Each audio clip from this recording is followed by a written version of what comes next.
On Friday, followers of powerful Shia cleric Muqtada al-Sadr took over Baghdad's Tahrir Square.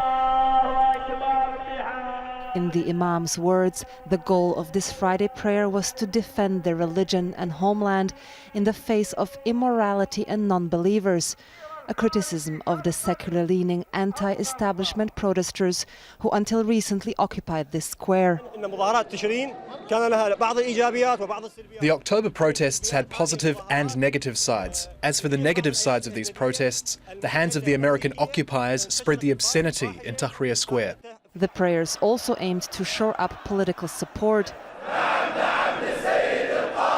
Yes, yes to our leader, they proclaimed their support for Sadr after he announced his aim to secure a majority in the forthcoming parliamentary elections, which would allow him to nominate the prime minister. Muqtada al-Sadr is a patriotic leader for all Iraqis, the Sunnis, the Shia and the Kurds. He is considered a shepherd for all Iraqis. He will not run for himself, but for these people, his constituents. He represents all Iraqis. But many disagree. The prayer took place in the same square where just weeks ago security forces cleared remnants of Iraq's beleaguered protest movement, which had aimed to topple the ruling class, including the Sadrists, who won the last elections. Activists say the protests gradually lost steam due to violence and because political parties, including the Sadrists, hijacked their cause. They infiltrate the demonstrators, the demonstration squares in Baghdad and in every city wherever they can, and they try to manipulate the process and try to get use of it.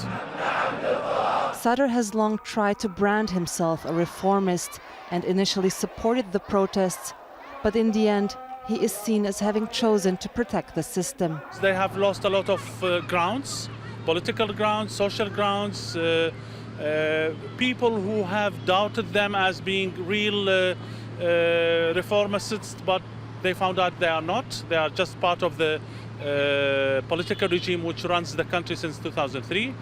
So they are now trying to gain back some of the grounds. And indeed, thousands turned out to show their loyalty for Sadr. Friday's prayer was a display of power on the part of the Sadrist movement ahead of the June elections. But anti-government protesters have struggled to organize politically to put up a serious challenge to incumbent parties like the Sadrists, further aiding their prospects for electoral success.